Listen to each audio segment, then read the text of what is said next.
요즘에는 포털에 검색하면 바로 AI가 생성형으로 막 알려주더라고요. 제가 하고 있었던 파파고가 대표적인 AI 서비스 중에 하나라고. 원년 멤버신가요? 네, 맞습니다. 사실상 파파고의 아버지? 네. 파파고의 파파? 파파고의 처음은 어땠습니까? 당시에 저희가 기술을 만들 때에는 영어 입력 자리에다 한국어를 넣었더니 얘가 대화를 하기 시작하는 겁니다. 번역을 하는 게 아니라 질문에 답변을 하고 제 말에 대화를 하고, 그래서 너무 깜짝 놀랐던 기억이 있고요. 당신이 궁금한 AI의 모든 것을 알려드립니다. AI 지식특강 AI 토피아. 여러분 안녕하세요. 네, 매주 다양한 AI 이야기를 나누고 있는데요. 불과 몇 년 전만 해도 과학자들만의 이야기로 연구실 안에 있던 AI가 지금은 너도 나도 할 것 없이 스마트폰에 대고 AI에게 명령을 내리기도 하고요. 숙제도 도와주고요. 아이들까지도 AI를 사용하는 시대가 왔습니다. 맞습니다. 예, 이렇게 우리가 AI를 활용할 수 있게 된 건 다양한 AI 기반 서비스가 개발되고 있기 때문일 텐데요. 승현님이 좀 어떤 AI 서비스 많이 쓰시나요? 저희 방송하면서 또 새롭게 쓰게 되는 것들도 있고 한데 요즘에는 포털에 검색하면 이제 바로 AI가 생성형으로 막 알려주더라고요. 아, 그쵸. 그래서 그게 재밌어서 네. 저와 관련된 것들도 막 검색해보고 저희 회사도 검색해보고 그랬더니 점점 정확도가 올라가는 것 같아요. 그만큼 좀 똘똘해졌다는 거죠. 맞습니다. AI의 검색 결과, AI가 제공하는 결과가 맨 앞에 설 수 있다. 대단한 겁니다. 그래서 오늘 AI 토피아에서는 AI 서비스에 대해서 한번 알아보고요. AI 서비스의 과거와 현재, 미래까지 그 타임라인을 한번 살펴보려고 합니다. 아주 흥미진진한 시간이 될 것 같은데요. 그럼 네, 오늘의 지식텔러 모셔보겠습니다. 어서 오세요. 안녕하세요. 네, 먼저 인사 부탁드립니다. 네, 안녕하세요. 저는 네이버 클라우드에서 AI 어플리케이션을 총괄하고 있는 신중휘라고 합니다.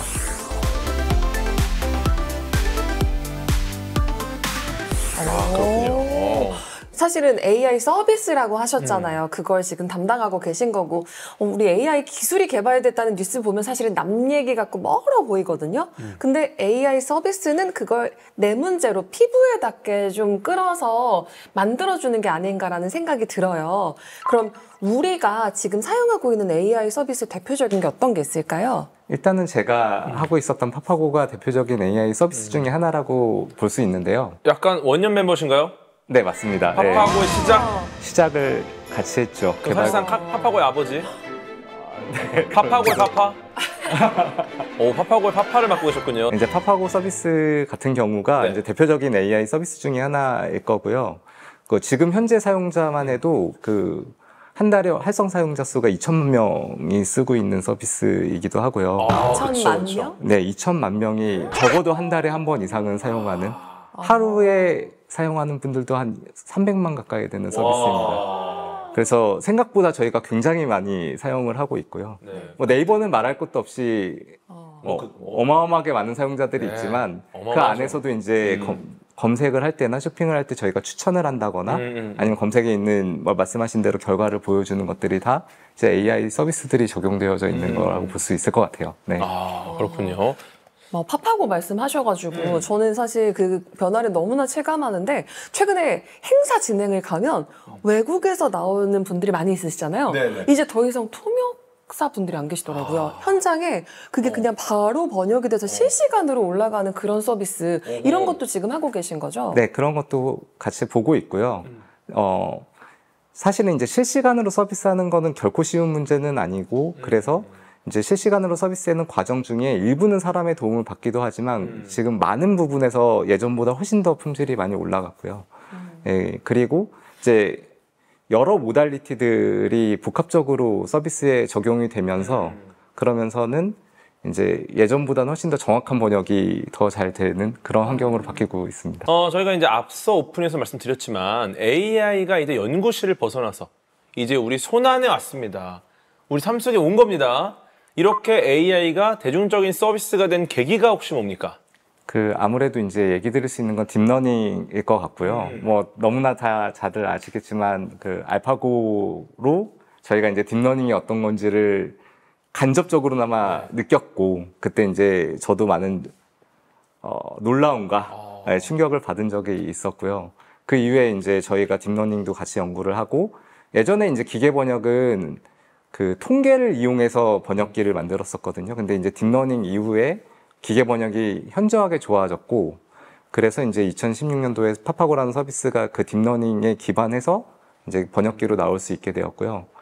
그 예전 이제 저희 교수님들 말씀으로는 기계 번역은 평생에도 안 되는 거라는 말씀들을 하셨었어요. 예전에 바둑을 인간이 절대 이길 수 없다는 얘기랑 그랬었죠. 비슷한 거였거든요. 그 정도는 이제 공상의 영역이었죠. 네. 예. 이제 기술적으로는 그 정도로 이제 어려운 기술이었다고 했던 것들이 딥러닝 이후에 가능한 기술로 바뀐 거죠. 네. 이게 재밌는 게 한 90년대 이때쯤 SF를 보면은 그 자동 번역 시스템 같은 것들이 되게 잘 나와요. 네. 왜냐면은 그때는 이 실시간 자동 번역 시스템 자체가 공상의 영역이니까 SF에 나오는데 요즘 영화들은 그냥 영어합니다.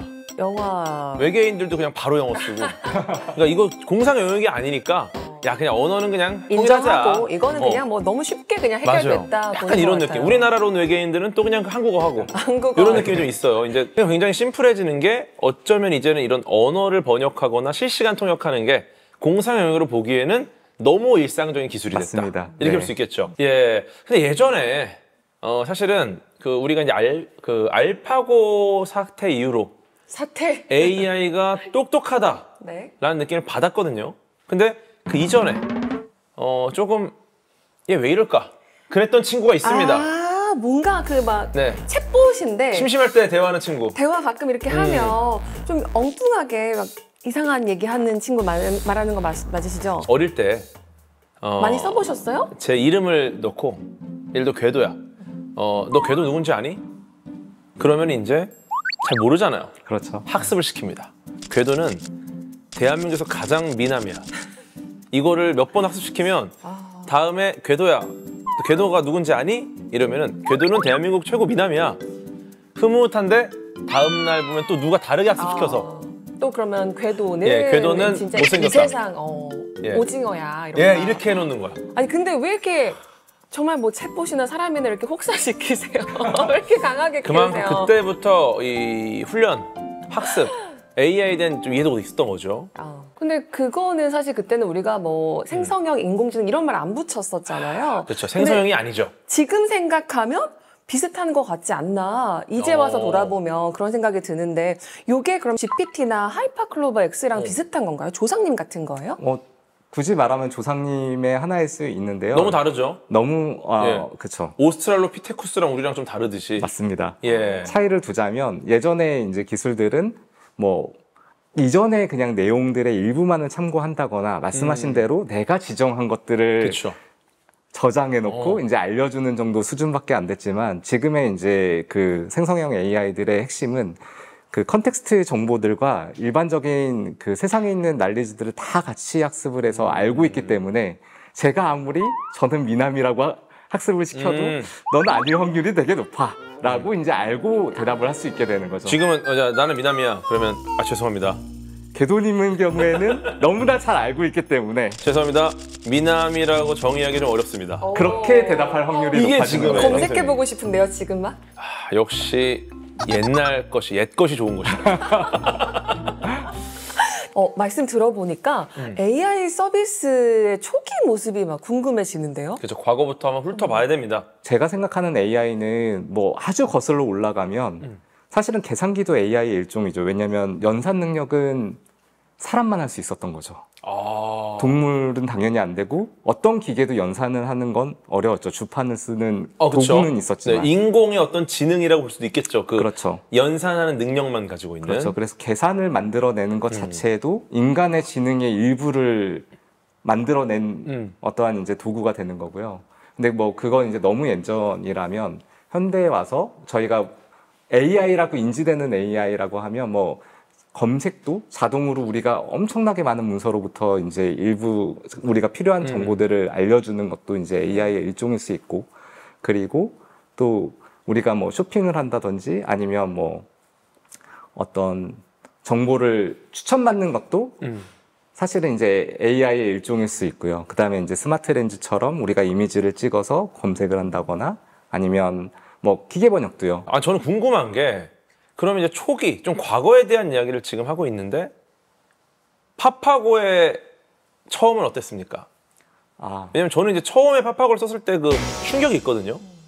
번역이 제대로 되는 서비스가 거의 없었는데 띄우니까 갑자기 기가 막힌 완성 높은 문장이 나왔거든요. 제가 이제 기계 번역 시작한 건 2011년이었고, 그리고 딥러닝은 한 2013년 정도의 기술이 만들어지죠. 그래서 그 전까지는 이제 통계를 기반으로 해서 모델을 만드는데, 예를 들면 이제 이런 문장, 이런 단어들은 이런 의미로 많이 번역되었어. 보통 이렇다. 를 이제 학습을 해서 번역을 하는 그런 서비스였죠. 그런데 이제 제가 딥러닝으로 모델을 처음 만들었을 때 가장 놀라웠던 점은 통계 기반으로는 절대 번역할 수 없는 결과들이 나오는 경우들이 있습니다. 예를 들어서 한국어, 일본어 같은 경우에는 어순도 비슷하고 단어도 한자어에서 많이 유래했기 때문에 상대적으로 번역이 좀 쉽지만 영어랑 한국어 번역하는 건 사실 굉장히 어렵거든요. 순서부터 달라지니까. 순서도 많이 다르고 문화도 많이 다르고 적절한 어휘를 선택하는 것도 사실은 굉장히 어려운 면이 있고요. 그래서 어휘 대 어휘로 번역하는 게 아니라 어떨 때는 어휘를 설명해야 될 때도 있고 설명된 걸 어휘로 풀어내야 될 때도 있고 해서 사실은 굉장히 어려운데, 그런데 그게 번역 결과에 나오는 걸 이제 봤고요. 그리고 이제 서비스가 나오고 가장 저희가 고민했던 지점 중에 하나는 휴대폰의 앱 서비스였습니다. 왜냐하면 앱에서는 입력이 용이하지 않기 때문에 저희가 그 다음에 집중했던 거는 이미지를 번역하는 거였습니다.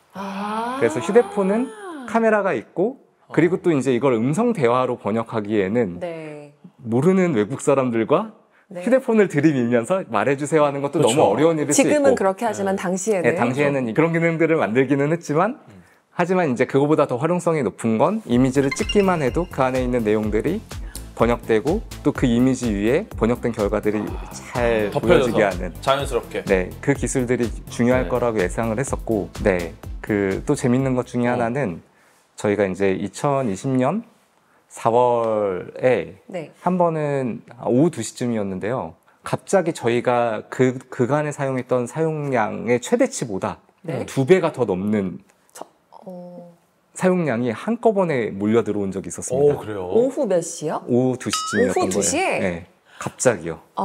그래서 보통 이제 네이버 서비스는 그런 일들이 뭐 정치적인 이슈나 뭐 굉장히 이제 사회적으로 시사가 될 만한 이슈가 있으면 나오기는 하는데, 파파고 서비스가 그럴 일들은 없거든요. 어떤 일이 있었을까요? 뭐였을까요? 저는 사실 느낌이 오는데요.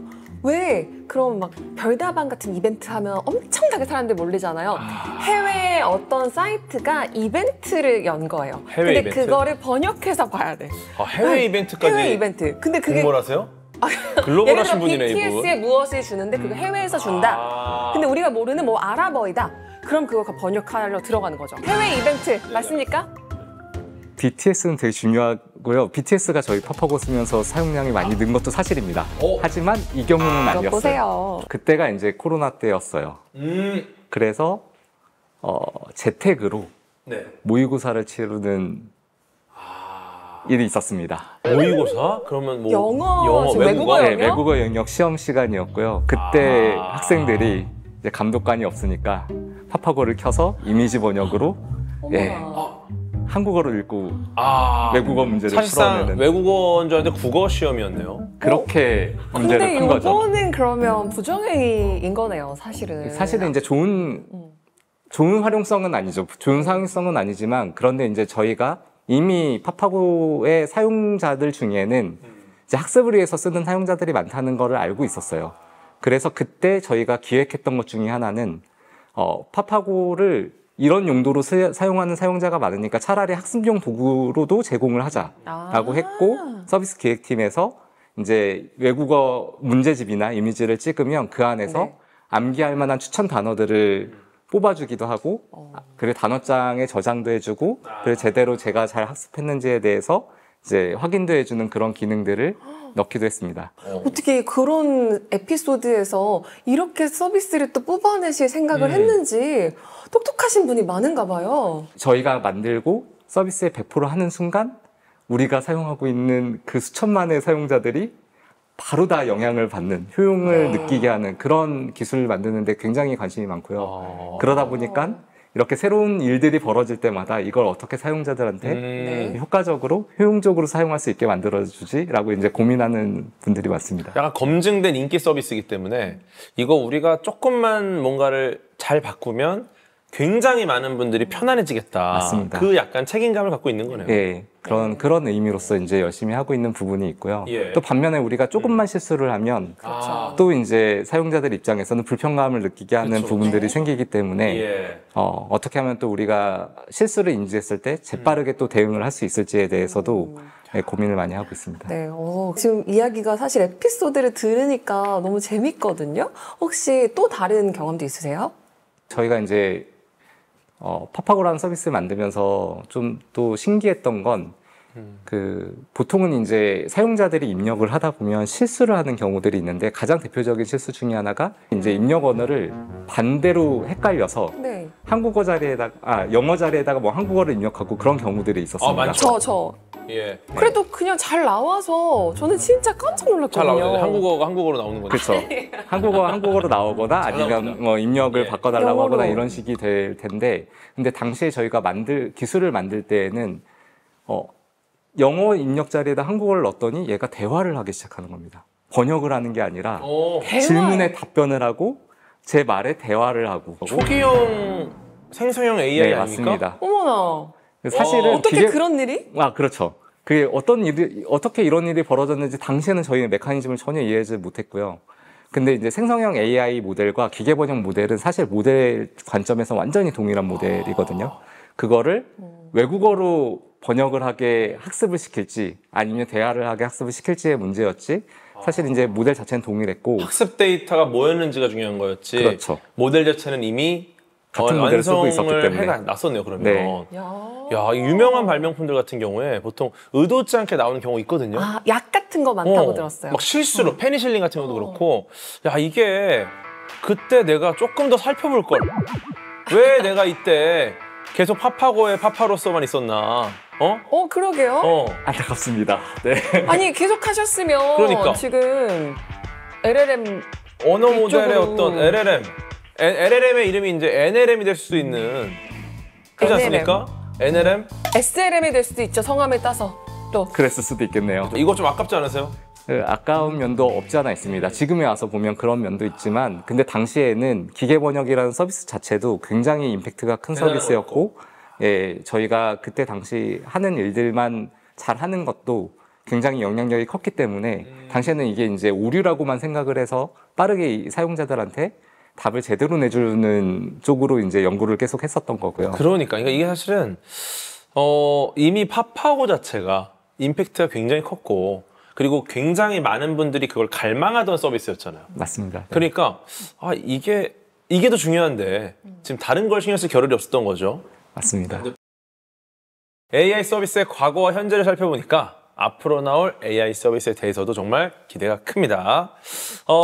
어떻게 전망하십니까? 이제 미래 이야기를 좀 해봐야 될 것 같은데. 네. 네. 앞으로 나올 세상에는 뭐 지금 많이 연구되고 있는 것 중에는 뭐 스마트 글라스라든가 안경을 꼈는데 그 안경에서 정보들이 나온다거나, 또 그 외에도 여러 가지 장치들, 또 로봇 같은 기술들도 계속 발전하고 있어서, 그래서 이런 것들이 또 결합됐을 때 그때 우리가 생각하지 못했던 네. 훨씬 더 편리한 세상이 열리지 않을까, 이런 생각도 해봅니다. 그렇죠. 이제 기존에는 어쩌면 텍스트라는 데이터, 굉장히 많이 널려 있는 데이터를 기반으로 학습을 했지만, 이제 말씀하신 것처럼 이제 여러 로봇이라든지 AR 글래스 같은 게 나오면은 네. 얘네들은 이제 어떻게 보면 24시간 거의 하루 종일 시각 데이터를 다 모을 수도 있고, 맞습니다. 네. 소리 데이터를 모을 수도 있고, 그러면 그렇게 모아진 데이터의 양이 텍스트만큼이나 굉장히 취합하기 쉬워질 테니까 네.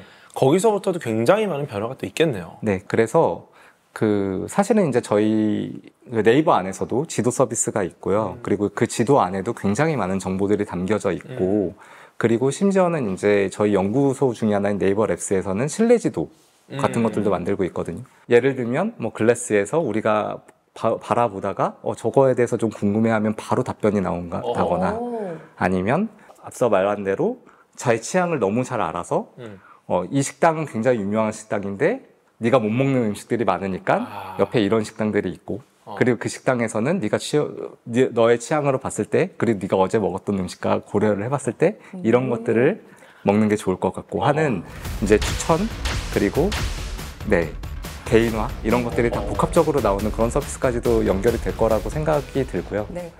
이 언어 모델이라고 하는 것 자체가 어떻게 보면 이제 지식 모델이 아니잖아요. 정말 언어를 담은 모델인데 맞습니다. 재밌는 게 그 우리 어린아이들이 그 단어를 배우기 전까지는 상상할 수가 없다고 하더라고요. 맞습니다. 네, 예를 들어서 뭐 자동차 이걸 알기 전까지는 자동차라는 걸 구체적으로 머릿속에서 만들어내지를 못하는데 자동차라는 단어를 배움으로써 자동차를 떠올렸을 때 뇌가 자동차를 그려낼 수 있다는 거죠. 네, 그래서 어쩌면 우리가 기록을 하면서 어쩌면 문명이 발달했듯이 머릿속에 기록을 하는 단어로 기록됨으로써 우리는 어떤 무언가를 지식으로 끌어낼 수 있다. 와, 지금 이렇게까지 네. 생각을 하시는 거 보니까 진짜 굉장히 뇌가 미남이신 거 확실한 것 같아요. 뇌는 그냥 뇌입니다.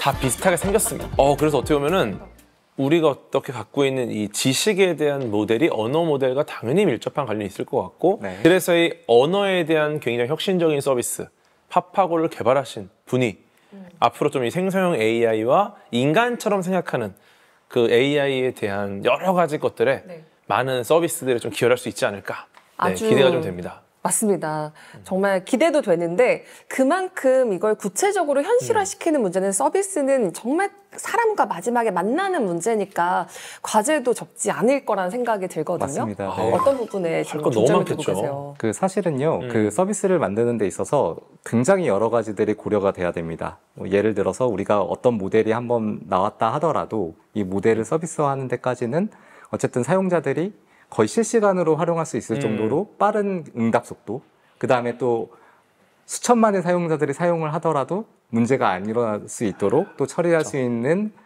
처리 기술. 병목 현상이 없어야 되겠죠. 그렇죠. 예. 네, 그래서 누군가는 답이 나오는데 누군가는 답이 안 나온다거나. 맞아. 내 너무 친구는 느려. 나왔는데 난 그렇죠. 안 나오면은 이제 바로 이제 메일 씁니다. 네, 그렇죠. 예.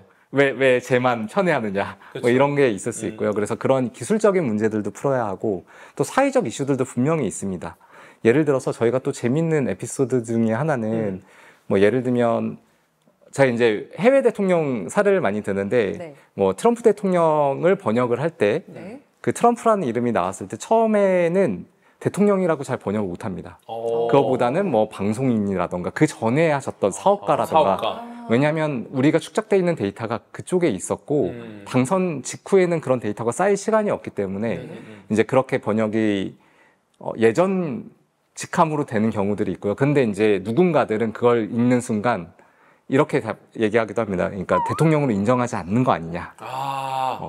이 회사는 다른 정치적 성향을 가지고 있는 거 아니냐. 가치관, 어떤 특정한 가치를 기준으로 판단을 하는 거네요. 네, 그렇게 이제 인식될 수 있는 거죠. 그랬을 때 우리가 그러지 않다는 것들을 어떻게 대응할 건지에 대한 그런 이제 대응력도 굉장히 중요합니다. 네. 그리고 또 이제 뭐 너무나 잘 아시지만 그 인종차별이라던가 아니면 네. 종교적인 문제라던가 이런 이제 사회적 이슈들에 대해서도 우리가 안전하게 AI가 잘 답변하고 또 활용될 수 있도록 그렇게도 이제 윤리적인 문제까지도 고려를 해야 되는 게 이제 서비스에서는 다 같이 고려돼야 되는. 네, 오늘 AI 서비스에 대해 과거와 현재, 미래까지 변천사에 대한 이야기를 나눠봤는데요. 우리가 사용자로서 현재도 사용할 수 있는 밀접한 주제이다 보니까 더욱 재미있는 대화가 아니었나 싶습니다. 네, 정말 유쾌하고 신중한 그런 시간이 아니었나 싶어요. 자, 그럼 AI 토피아의 마지막 공식 질문 드리겠습니다. 신중희 지식텔러님께 AI란 무엇입니까? 한 말씀을 해주신다면? 나에게 AI란 일상이다. 이렇게 생각합니다. 결국에는 제 일상에 쓰기 위해서 만들었던 거고 그리고 또 많은 사람들의 일상에 도움이 되기 위해 만들고 있는 거라서 AI는 계속적으로 그냥 일상 그 자체가 되는 것 같습니다. 네, AI가 인간에게 더 많은 사랑을 받고 더 널리 활용되기 위해서는 결국 그 가치를 높이는 것이 핵심이겠죠.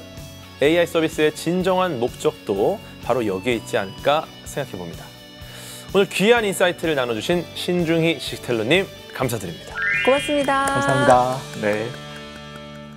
AI 지식특강 AI 토피아. 다음 시간에도 마음을 움직이는 AI 이야기로 찾아오겠습니다. 진정한 AI 토피아를 향한 여정은 계속됩니다. 함께해 주신 여러분 감사합니다. 고맙습니다. 감사합니다. 다음 주에 또 만나요.